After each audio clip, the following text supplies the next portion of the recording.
How's it going, everybody? Welcome back to the Zoom Ed YouTube channel. Today I'm joined by Alex, full-time comedian, content creator, and keeper of cryptic creatures. See what I did there? Welcome, Alex.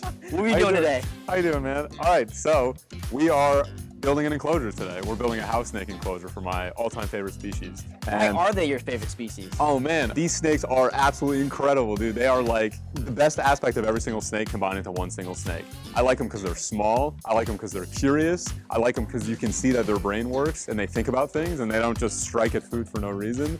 They come in colors, and most excitingly is that they're kind of like a little bit new. We're still proving out different morphs. We still got localities going. Well, let's get started. I guess we could start with the substrate. We're looking at house snakes that are in South Africa. So these are not too dry, not too wet.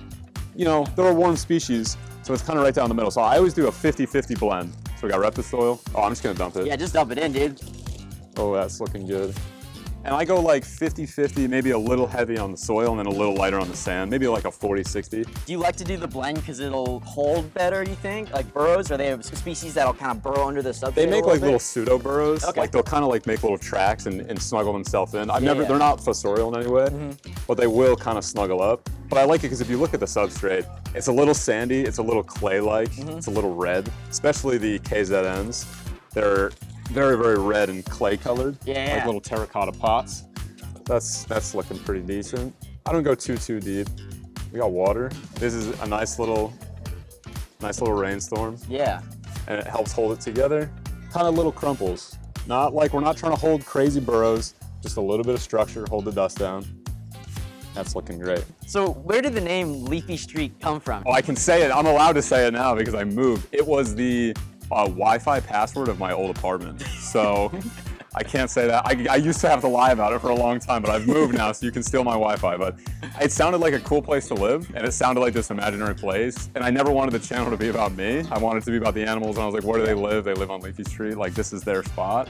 And then once, I started introducing myself, and it became about me and the animals, but now it's just this one big happy place. The big thing with house snakes, besides the fact that you find them outside of human developments, physically they feel very safe when they have their back getting touched, right? So they want stacks and stacks of flats. They want little tubes they can shove themselves in. They want flats, and they will climb a little bit, but not as much as they like to shove themselves into nooks. Gotcha. And that's also why they get out so often. A lot of people get their first house snake because of me, and then they get an email a week later saying, my snake got out. Because they no crevice goes unexplored, no hole goes unsniffed. They'll find it. They're the epitome of my snake got out. They are the my snake got out. So let's start with this.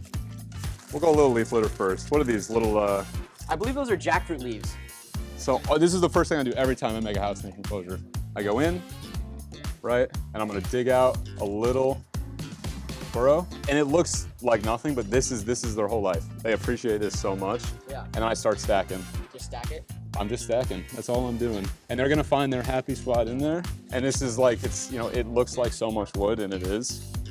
It's all usable space, right? This is all usable because they will get into anything. You have a really interesting kind of amalgamation of all kinds of different creatures. You got geckos, frogs, snakes, a little bit of everything, and they don't really they don't fit under one kind of umbrella term. How do you kind of pick and choose which species you decide to work with? I can keep them in an apartment. So that's step number one. Like, can they be in kind of a smaller setup and still be happy? So that rules out a lot of the big stuff. I'll be there one day, hopefully, like I want big tortoises and I want monitors. The next step is there like kind of a cool story here? Like, is the animal kind of funny? Is there some trait about it that makes it interesting? Because I like telling funny stories about them, and I like when more things get unlocked over time. So it's like, as we get to know them, do they have some kind of weird behavior that develops over time? Like, is there cool breeding rituals or something, something that makes it interesting long-term for me? Because I need and I want animals that I can grow with as they grow. And it's like, so with the rain frogs, it's like they're teaching me a lot of stuff, and I'm learning things I would have never expected. Like, I'm unlocking behaviors that I didn't even know were possible. Right. And the fact that no one sees them because they're so rare, very few people are keeping them, that's what makes them so special, is I get to see it for the first time. So if it's kind of a little more of an oddball critter, that's a big one. So one thing I stressed pretty heavy with house snakes when I was asked to do this was that house snakes got their name because we find them by human settlements. So we're finding them in foundations, finding them on roadsides. And whether it's because of human encroachment or it's like the other way around, why they're near human settlements, we can debate it, but they do very, very well in cinder blocks, bricks, like trash piles, like things like that, and they're hunting rodents that are eating seeds under people's house. So anyway, I have these terracotta pots. One thing I always do, I was told I'm allowed to do this, so I'm just gonna break it on. Oh, Durability that was perfect. test. That was perfect. The Repti Rock water dish, as durable as a real rock. That couldn't have gone better. Word of caution. See this hole at the bottom here? I avoid this piece because, like I said, house snakes are a fiend for a hole. So they will shove their head in, get excited about the chance at a new crevice, and then die. So we don't want to do that. So I leave this one to the side, and I always take these little pieces of shrapnel, but I'll take the other pot and just wear it down like that. Look at that. Get the hard edges off. We're all good. And if it can't hurt me, it can't hurt them. So you do the leg test, always got to use your right leg, and then you're good to go. So we're gonna go hot side here. So I want to give them a nice basking opportunity, right? We're doing vertical gradients. We want vertical heat gradients. So we'll assume this is a younger house snake. We got one layer down low, next layer up, next layer up. And now we're cooking with different layers. So now they have like 4 or 5 different basking opportunities. These clay pots will store a bit of heat and emit it at night too, which is awesome. It kind of does the same thing that slate does. I like using them. I think adding like a little bit of a human touch, it's a little bit of a statement on like kind of nature and humans interacting and stuff. So what I'm gonna do here is I'm gonna plug this hole up. I don't want the house snake venturing into this hole because they will get stuck. So I'm just gonna plug the hole up. So now we've created this little crevice, and we've got this weird little kind of hide on the side here. So they can go in here and they'll curl up in there. And especially if we offer like a little bit of a more of a secretive kind of, keep it kind of cryptic. That's what we want to do. Because a secret hidden reptile is a happy reptile. If it was their choice, they would never be seen, they would never be held. So we want to make them feel safe at all times. You have these video series where you give your reptiles all different kinds of food as a way of enriching them, enriching their life. Can you tell me a little bit more about kind of what you like to do, what your purpose behind that is? I want people to realize and never forget that these animals are eating anything that they can in the wild. It's very, very unnatural to feed snakes white lab rats. It's easy for us and it works well, but like it's not doing them any favors. Like they're getting their nutrients, but they're not getting any enrichment. They're not getting these different like minerals and stuff that they would get by eating a bird or an anole or another snake, you know, which is what I do but don't show because YouTube freaks out and whatever. But I've fed king snakes snakes. That's just what they would be eating, so why not give it to them in captivity? House snakes do climb, but it's like, it's few and far between. I don't catch them perching up on things. I'll catch them more so ambush waiting, and then they'll do laps. Like house snakes will do a lap. As soon as the lights turn off, they go, okay, is this the same place that I went to sleep in? Yeah. Like any new plant that comes in, that's why I love them so much, dude. Any new plant, any new stick, they wake up and they run through the checklist. Am I safe? First of all, am I safe? Is that big monkey that feeds me still in the room right now? Monkey? Is he here? If not, okay, we'll do a lap. Little racetracks around their tank. You're gonna see them sleeping during the day in some of these nooks, nice and safe.